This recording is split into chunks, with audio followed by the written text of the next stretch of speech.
13h à Koloma, bonsoir à tous, je vous donne l'information. À l'enseignement technique, le projet d'amélioration de la formation et de l'insertion dans les secteurs agricoles et miniers multiplie les initiatives. Le projet a procédé à l'installation d'équipements modernes à la formation des apprenants. Nous parlerons aussi de Conakry, ville propre par les citoyens de la capitale. Ils adhèrent au projet d'assainissement des collectivités locales, une initiative du gouvernement. Et enfin, la famille Sori Kandia Kouyaté se retrouve cette année pour célébrer les 47 ans du décès du griot de la Révolution. Comme chaque année, on en parlera aussi dans ce journal. Encore une fois, bonsoir à tous. Je le disais en titre, au ministère de l'Enseignement technique, le PAFISAM, projet d'amélioration de la formation et de l'insertion dans les secteurs agricoles et miniers, multiplie les initiatives pour la modernisation des établissements et l'équipement. Le projet a procédé à l'installation d'équipements modernes, mais avant leur utilisation par les apprenants, les formateurs bénéficient d'une mise à niveau. Voyons tout cela avec Kerno Ousmane Diallo. Avec le développement des grands projets dans le pays, le gouvernement s'active dans l'équipement des centres de formation professionnelle. Grâce au financement de l'Agence française de développement à travers le projet PAFISAM, plusieurs CFP ont été dotés d'équipements modernes pour lier la théorie à la pratique en vue de former des techniciens qualifiés, entre autres dans les filières d'électricité industrielle et d'assemblage métallique. À Matoto et à Fria, des formateurs découvrent le fonctionnement de nouveaux équipements. Particulièrement moi, c'est la première fois de voir certains équipements. Par exemple, si je prends le poste de soudage Micmac, c'était la première fois de voir. Et nous sommes parvenus à voir les différentes opérations que nous devons effectuer. Le monde évolue aujourd'hui à une vitesse exponentielle. Si l'on ne prend pas des dispositions au niveau local, au niveau des établissements de formation, nous allons former des gens qui ne seront pas être directement absorbés par le monde du travail et de l'emploi. Raison pour laquelle nous avons initié des sessions de formation technique et des formateurs. À Fria, voici à quoi ressemble la salle dédiée aux cours pratiques en électricité. Grâce à l'intervention du projet PAFISAM financé par l'AFD, de nouvelles salles ont été construites et équipées de simulateurs pour préparer les apprenants à travailler dès leur sortie dans les moyennes et grandes unités industrielles modernes. Ici, par exemple, on a installé un automate dans un coffret avec les contacteurs et les fins de course, dans une usine à alumine qui va déplacer un chariot d'un point A à un point B qui doit transporter de la soude caustique. Quand on parle de la soude caustique, c'est un élément qui est très dangereux, donc il ne s'agit pas à la présence humaine. C'est pourquoi ici, on a utilisé un automate. Avec les boutons poussoirs, on peut actionner ici, voir la simulation et expliquer le déroulement du chariot. Le renforcement de capacité des formateurs est tellement important que c'est même indispensable dans la mesure où c'est la seule condition qui permet aux formateurs non seulement de mieux former les apprenants, mais d'utiliser à bon escient les équipements qui sont livrés. 11 écoles d'enseignement technique sont couvertes par le projet PAFISAM. Le projet a permis leur rénovation, leur équipement et la formation des formateurs dans diverses filières. Pendant ce temps, Kerno, au ministère de la Sécurité, une plateforme nationale vient d'être dédiée aux entreprises de sécurité privée, un outil qui permettra de centraliser les informations, faciliter les échanges et garantir une transparence des activités du secteur. C'est dans le souci de dématérialiser ces activités que l'Office de régulation des agences de sécurité et de protection civile a créé cette plateforme, comme dit Abdul Karim dans ce reportage. On l'écoute.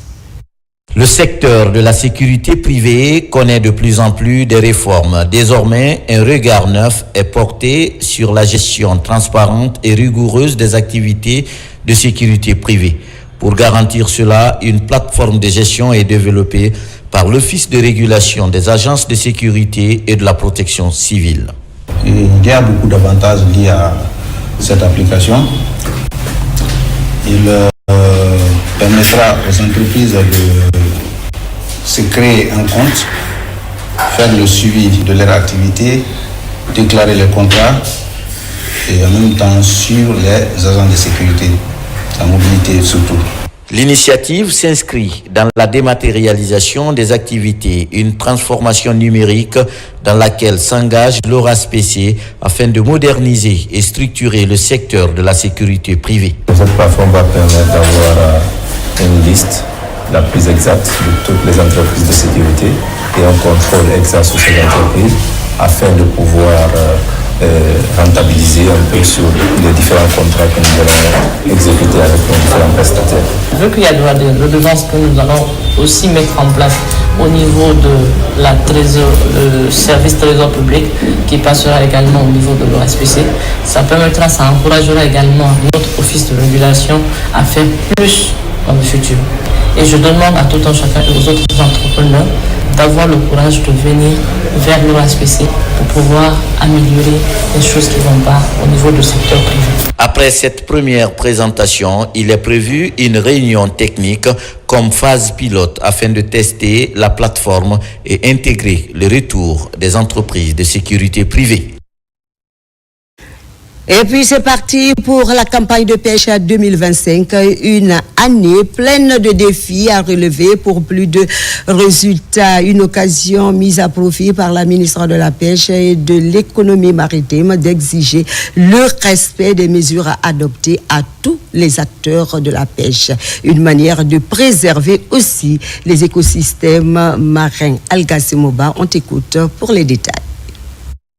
L'année 2024, des campagnes d'évaluation scientifique rigoureuses sont menées par le Centre national des sciences halieutiques de Boussoura pour développer le plan d'aménagement et de gestion des pêcheries maritimes de 2025. Basé sur des données actualisées, ce plan garantit une exploitation rationnelle des ressources halieutiques tout en préservant leur durabilité pour les générations futures. En 2025, nous renforcerons notre approche de zéro tolérance contre la pêche illicite, non déclarée et non réglementée, INN. Nous encourageons chaque acteur à respecter strictement la réglementation en vigueur pour garantir une exploitation durable et équitable. La campagne de pêche 2024, qui ce 31 décembre a marqué une étape décisive dans la gestion durable et responsable des ressources halieutiques. Celle de 2025 s'annonce avec des défis à relever pour plus de résultats. Au nom de son Excellence général Mamadi Doumbouya, président de la République, et de M. Amadou Ouriba, Premier ministre, chef du gouvernement, j'ai l'honneur de déclarer solennellement ouverte la campagne de pêche 2025 ce 1er janvier 2025 à minuit, temps universel. Je vous souhaite à tous une campagne fructueuse et prospère. À travers cette sortie de la ministre de la Pêche et de l'économie maritime, invite est faite à tous les acteurs de la pêche pour le respect des mesures adoptées, notamment l'interdiction des équipements non conformes et le suivi à la loupe des conditions strictes de débarquement et d'exportation des produits halieutiques en vue de la préservation des écosystèmes marins. Autre chose dans ce journal, c'est la détection des talents naissants qui était au cœur d'un concours d'éloquence qui vient de prendre fin à Conakry. Une conception d'une structure de la place pour dénicher des enfants éloquents, le récit avec Sona Sagnou. Les rideaux sont tombés sur la 2e édition du concours d'éloquence à Conakry. L'impact de l'oralité dans la vie des enfants est vraiment primordial. Parce que quand nous prenons le domaine oratoire, tout enfant a quelque chose en lui qui veut démontrer. Donc, donner une chance à ces enfants de pouvoir exprimer au plus profond d'eux ce qu'ils ressentent est vraiment un plaisir et une force pour les soutenir. Je crois que l'oralité pour moi c'est une partie très importante de tout ce que nous menons, parce que si vous n'arrivez pas à vous exprimer devant la population d'une cible auquel vous voulez vous adresser, ça crée vraiment un fossé. Donc pour moi, l'oralité c'est vraiment quelque chose d'important qu'on doit maîtriser si vraiment nous voulons faire carrière dans n'importe quel domaine de la vie. L'impact des réseaux sociaux est le thème de cette 2e édition. une idée qui suscite de l'intérêt auprès des maisons d'édition. On ne peut pas être éloquent si on ne s'est pas exercé à la lecture. Donc le livre joue un aspect prépondérant à l'éloquence. Donc c'est pourquoi il faut en tout cas encourager ces jeunes élèves qui se sont donnés très tôt à la lecture. C'est pourquoi les éditions innovent pour ces événements d'envergure qui cultivent et qui donnent un certain aspect un peu culturel et éducatif à ces enfants. L'âge des nominés varie de 8 à 15 ans. Les oiseaux rares ont bénéficié certains privilèges de la part des organisateurs. Et d'interagir avec d'autres. Vous l'avez donc compris, c'est un reportage de Sona Sagno et de Mikini Moussa Kamara. Les violences sexuelles, on en parle dans ce journal, un phénomène récurrent ces derniers temps à Conakry. Les cas de viol enregistrés cette année font état de 140. Selon l'OPROGEM, une réalité qui amène le ministère de la promotion féminine avec le Haut Commissariat des Nations Unies aux droits de l'homme de mettre des stratégies visant à réprimer des actions allant dans ce sens. Une réponse judiciaire aux actions sexuelles est envisagée, n'est-ce pas, Mohamed De Camara? On t'écoute. Les violences sexuelles continuent à prendre de l'ampleur dans le pays. Les dernières statistiques de l'OPROGEM estiment qu'il y a eu 149 cas de viol, notamment en 2024. Ces multiples cas de violence amènent les autorités du pays, à travers le ministère de la promotion féminine, de l'enfance et des personnes vulnérables, de faire une étude sur la réponse judiciaire aux violences sexuelles. Elle s'inscrit dans le cadre du projet à la protection des enfants et victimes des violences sexuelles. Ce sujet nous interpelle toutes et tous, car il engage la dignité humaine et la protection des droits des victimes, en particulier des femmes et des filles. L'étude ne se limite pas à une simple analyse théorique, mais elle se fonde sur une collecte de données menée de manière participative, impliquant non seulement les professionnels de la justice, mais aussi des acteurs de la société civile. Les actions qui ont été portées comme recommandations seront mises en œuvre pour le bien-être des survivants de viol. L'étude vise à orienter des réformes concrètes en vue d'assurer une meilleure prise en charge des victimes et une répression plus efficace des auteurs, un engagement des autorités du pays.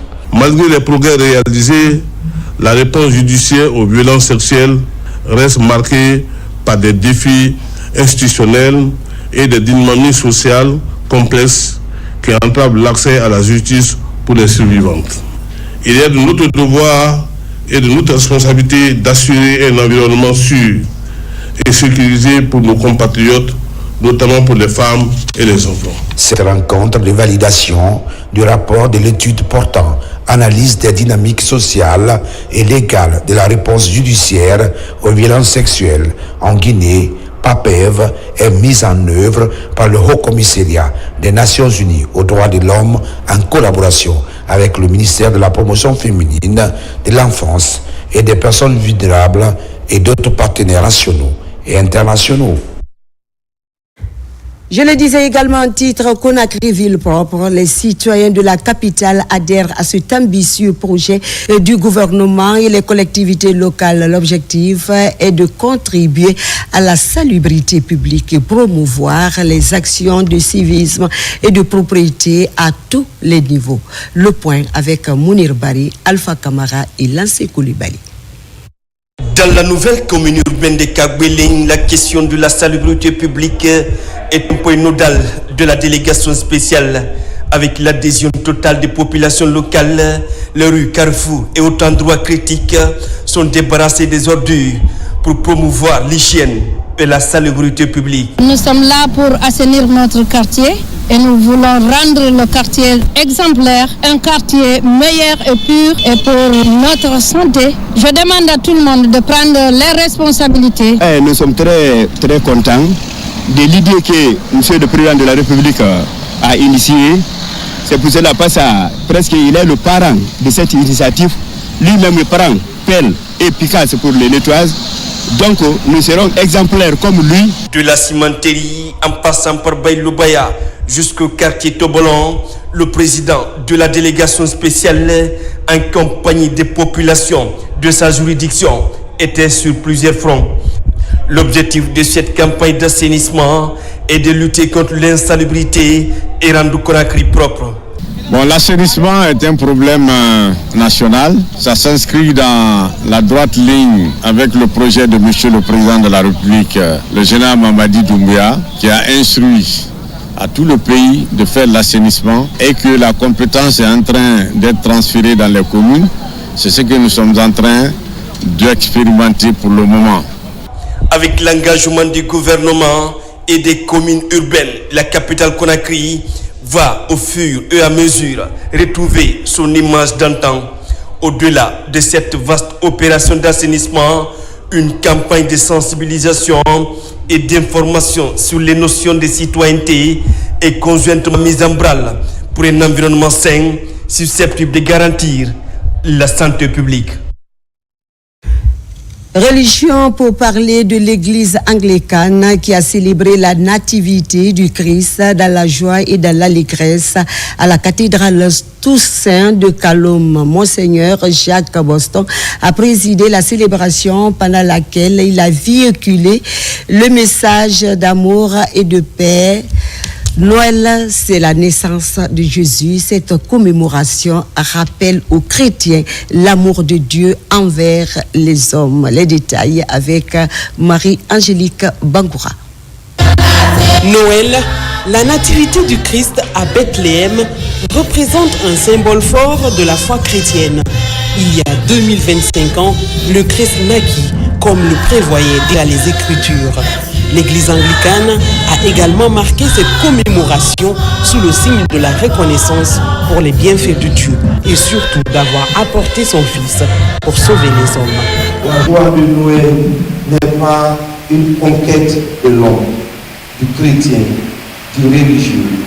C'est un don du Seigneur. Et c'est ce don que Dieu nous donne aujourd'hui. Alléluia. Noël est un cadeau que nous ne méritons pas. Parce que Dieu accepte tout simplement de devenir un de nous. Alléluia. Désormais, l'homme vit avec Dieu. Désormais, l'homme est réconcilié avec Dieu. Avec des chants de joie et d'allégresse, les fidèles ont imploré la grâce du Très-Haut. Ici à la cathédrale Toussaint de Conakry, c'est la joie de revivre Noël sous le signe de l'amour et de l'unité. Je profite de cet instant pour lancer un message de paix à toute la jeunesse guinéenne et à la population guinéenne en général. Parce que nous sommes dans une période un petit peu tendue, une période de transition. Donc j'appelle tout le monde au calme, à la sérénité, à la joie et la quiétude, pour qu'ensemble nous puissions faire quelque chose de positif dans ce pays. C'est pour nous un honneur que les églises nous acceptent de partager avec nous ce moment important. Donc ce que nous voulons, nous apportons, c'est le message de tous les jours, un message de paix, un message de rassemblement, un message de confiance à l'avenir de la Guinée, un message de confiance en la Guinée. Les Guinéens doivent faire confiance à leur pays, les Guinéens doivent croire que nous pouvons sortir de cette situation telle qu'elle est. Mais elle passera par nous, elle passera par le phénomène que l'on essaye de recréer avec Noël, la magie de Noël, croire en l'impossible. Et je suis convaincu que dans toutes les églises de Guinée aujourd'hui, on a prié pour la paix et qu'on a prié aussi pour ce changement d'esprit, ce changement de mentalité de tout le monde pour aller vers une cohésion parfaite et pour une réussite de notre pays. Pour la petite histoire, Marie, une jeune juive et vierge, est fiancée à un homme nommé Joseph dans une ville de Galilée du nom de Nazareth. Elle reçoit la visite de l'ange Gabriel. Celui-ci est le messager de Dieu et lui annonce l'incroyable nouvelle. Elle enfantera le Fils de Dieu. Confiante et disponible, la Vierge Marie accepte le projet de Dieu et met au monde Jésus, dont le nom signifie Dieu sauve en hébreu. La venue du Messie, le Sauveur attendu, était déjà annoncé par les prophètes depuis la nuit des temps. Religion toujours, c'est la mosquée Fofanaya du quartier Simbaya 2 qui a servi de cadre à cette cérémonie de lecture du Saint-Coran. L'objectif est d'implorer la grâce d'Allah pour qu'il bénisse la Guinée. C'est une initiative du mouvement de soutien pour prier pour la paix, l'union et renforcer la foi pour une Guinée émergente. N'est-ce pas, Sona Sagno? On t'écoute. Le mouvement met tout en œuvre pour la paix et l'unité nationale dans notre pays. À la mosquée Fofanaya du quartier Simbaya 2, le mouvement a organisé une lecture du Saint-Coran pour prier pour la paix et guider les Guinéens et la Guinée vers un avenir prospère. Nous avons organisé la lecture du Saint-Coran pour ce qui s'est passé à Zérékoré. C'était de soutenir ce jeune président Mamadi Doumbouya. On ne pouvait pas rester sans montrer aux parents de ces victimes que nous sommes un d'eux. Ils ont perdu certains, mais d'autres restent. Nous lisons encore le Saint-Coran pour la prospérité de notre pays, la Guinée, pour la prospérité de ses enfants, filles et hommes de la Guinée, pour que la Guinée émerge sur tous les plans et dans tous les sens. Cette cérémonie de lecture du Saint-Coran est l'occasion pour le mouvement de méditer sur les enseignements du Coran et nous rappeler nos devoirs envers notre Créateur et d'appliquer les principes dans notre vie quotidienne. Les organisateurs ne cachent pas également leur soutien aux idéaux du président Mamadi Doumbouya. C'est d'abord remercier le bon Dieu, le Tout-Puissant Miséricorde, qui nous a donné l'opportunité et l'énergie nécessaire de nous retrouver. Et remercier également le collectif des imams de la mosquée El Hadj Fofana et féliciter les organisateurs de ce mouvement. Nous les félicitons, nous les encourageons parce qu'ils parlent de la patrie, ils parlent de notre nation, ils parlent du développement de la Guinée toute entière. Donc nous les remercions et nous les encourageons d'aller dans ce sens parce que la Guinée en a besoin. Implorer la grâce divine sur notre nation et pour le président, c'est l'objectif des organisateurs de cette rencontre. Des grandes actions pour l'intérêt de la patrie sont prévues pour les prochains jours. Culture à présent, le célèbre chorégraphe guinéen Mohamed Kouyaté alias est en Guinée. Il prépare la 3e édition du Festival international J'aime ma culture avec Mikini Business Communication, un événement attendu au mois d'avril à l'espace Guinée Créative de l'hôtel Mariador au Palace. L'objectif est de promouvoir la diplomatie culturelle. Sona Sagno et Mikini Moussa Kamara. Les préparatifs de la 3e édition du Festival international J'aime ma culture vont bon train. Cette année, cet événement se tiendra à l'espace Guinée Créative de l'hôtel Mariador. L'activité est pilotée par le Centre culturel Griot Mandeng et Mikini Business Communication dans le but de promouvoir la diplomatie culturelle en Guinée. Parce que tout Guinéen qui peut venir en Guinée pour aider la jeunesse guinéenne, depuis j'ai construit un centre culturel ici à Koya. Je n'ai pas construit une maison pour moi, j'ai construit un centre pour donner la population guinéenne, pour la jeune guinéenne. Donc je tends mes bras au gouvernement de venir aider le président de la République, déjà que je le salue, avec tout le gouvernement, de travailler ensemble parce qu'on est là pour développer dans cette terre qu'on aime. Donc, ce festival, il est fait pour tous les Guinéens. Donc, le ministre de la jeunesse, le ministre de tous les ministres, tout le gouvernement, c'est la ministre de la Culture, Moussa Moïse, on le remercie d'ailleurs vraiment le beau travail qu'il fait pour les artistes guinéens. Et je veux partir d'ailleurs de les rencontrer et de parler de ce projet de 2025 qui doit être là pour faire venir le monde entier dans ce pays. Plusieurs célébrités internationales participeront à cette rencontre très attendue. Cette année, le programme Simando 2040 est le thème principal pour expliquer la teneur de ce programme minier à la communauté internationale. Parce que si tu aimes la culture, tu vas obligé aimer ton pays. Parce que sans la culture, on ne peut pas vivre. Et aussi, cet festival doit soutenir aussi Simandou, parce que c'est un grand projet salutaire et qui doit vraiment donner l'avenir de la jeunesse guinéenne.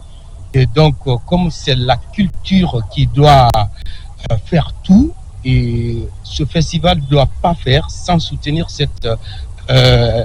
projet qui est là pour nous. Et partout où on est guinéen, on doit venir chez nous pour investir, pour faire avancer la jeunesse guinéenne. C'est la commune urbaine de Koya qui a abrité les 2 dernières éditions qui ont connu de véritables succès avec des contenus riches et variés.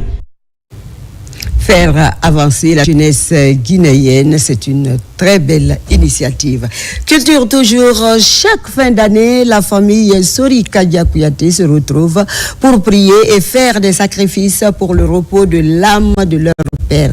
Le griot de la Révolution a rendu l'âme un décembre après un concert géant dans la préfecture de Koya, un anniversaire triste célébré autour du Saint-Courant. On regarde ce reportage de Makemedozo. La fin d'année est fêtée autrement dans la famille Sori Kadia Kouyaté. Les parents, amis et fans se réunissent autour du Saint-Courant pour le repos de l'âme du griot réconciliateur décédé le 25 décembre 1977. Les jeunes d'alors se rappellent des messages éducatifs de ce maître d'œuvre. J'étais jeune en ce moment, Sori Kadia était un responsable. Son accoutrement, les messages véhiculés dans ses morceaux, à tout leur sens. Sori Kadia accompagnait les présidents, notamment le feu président Sékou Touré. Ces messages orientaient les jeunes qu'on était à l'époque.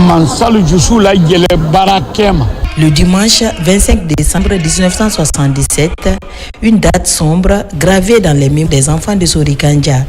Cette légende à la voix mélodieuse et au souffle parfait est décédée avec beaucoup d'ambition. À la veille de sa mort, la priorité de Kadia était d'égayer la population de Koya. Une promesse tenue, 3 heures sur scène sans interruption. Après juste ce concert géant, les malaises commencent. Il avait un concert à Koya. Après cette brillante animation, il a commencé à se plaindre de sa poitrine. On lui a envoyé une boîte de lait pour calmer la douleur, mais hélas, avant d'arriver à Conakry, il avait rendu l'âme. 47 ans après sa disparition, la nation guinéenne se souvient encore du talent du fils de Djeli Madi. Un honneur pour la famille Kouyaté de Dalaba. Nous sommes complètement dominés par l'émotion par rapport à tous les bons propos que vous venez d'entendre à l'endroit de notre frère. Cela ne peut que nous émerveiller davantage. Et je souhaite que le Tout-Puissant lui accorde le paradis. Né en 1933 à Manta, un village de Boudié dans la préfecture de Daba, Ibrahima Sori Kadia Kouyaté ne forçait rien sur scène, car le griotisme est dans les gènes de ce monument de la musique africaine. Il est descendant direct de Bala Faseke Kouyaté, l'illustre Djeli du grand Soundiata Keïta, le fondateur de l'Empire du Mali. Sori Kadia a grandi en apprenant par l'oralité l'histoire africaine à travers son père Djeli Madi Kouyaté. Mon père était avec son kondi tout le temps. À chaque fois qu'il arrive à finir de manger vers 19h, il dit "Na, viens t'asseoir à côté de moi, tu vas chanter Malin Sadio pour moi." Donc il m'apprenait tous à chanter Malin Sadio. Le griot de la Révolution a fait ses preuves en Afrique de 1952 à 1977. Par la force du destin, Sori Kadia a déposé définitivement son micro à l'âge de 44 ans. Mais la qualité de sa discographie le fait renaître dans le cœur de tous les mélomanes qui aiment la musique traditionnelle.